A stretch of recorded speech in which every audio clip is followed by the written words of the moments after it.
Captain James Kirk of the USS Enterprise, is widely thought to have been inspired by Captain James Cook. Yet today, Cook's voyages are passionately contested, especially in Polynesia, viewed as the start of the systematic dismantling of traditional island cultures that historian Alan Moorhead famously called the fatal impact.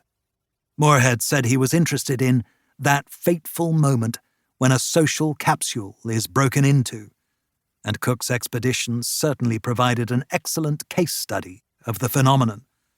Taken together, his voyages form a morally complicated tale that has left a lot for modern sensibilities to unravel and critique.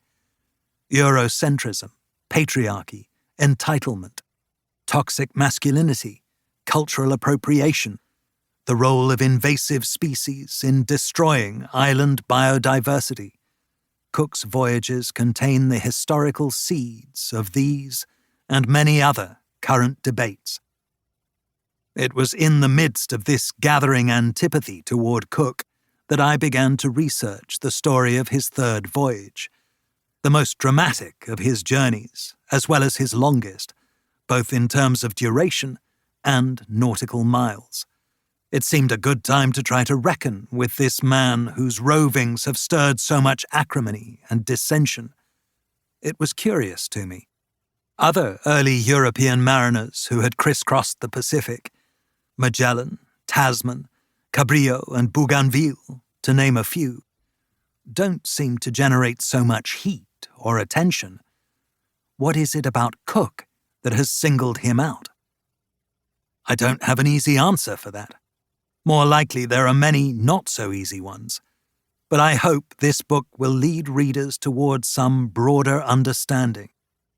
Perhaps part of the current resentment toward Cook has to do with the fact that on his final voyage, something wasn't quite right with the formidable captain. Historians and forensic medical researchers have speculated about what was ailing him, whether it was a physical or mental malady, perhaps even a spiritual one. Whatever the root cause, his personality had definitely changed. Something was affecting his behavior and his judgment that marred the conduct of his last voyage. It may have even led to his death. Whenever it has seemed relevant and interesting, I've let present-day controversies infuse and inform this book. I've tried to present the captain and the goals and assumptions behind his third voyage in all their flawed complexity. I neither lionize, demonize, nor defend him. I've simply tried to describe what happened during his consequential, ambitious, and ultimately tragic final voyage. A caveat here about the word discovery.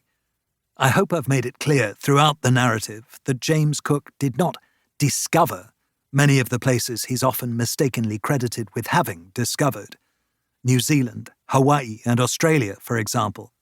It's obvious, and yet no less important, to stress that these and other lands that figure into this story had already been found and settled far earlier by intrepid explorers like the ancient Polynesian wayfarers.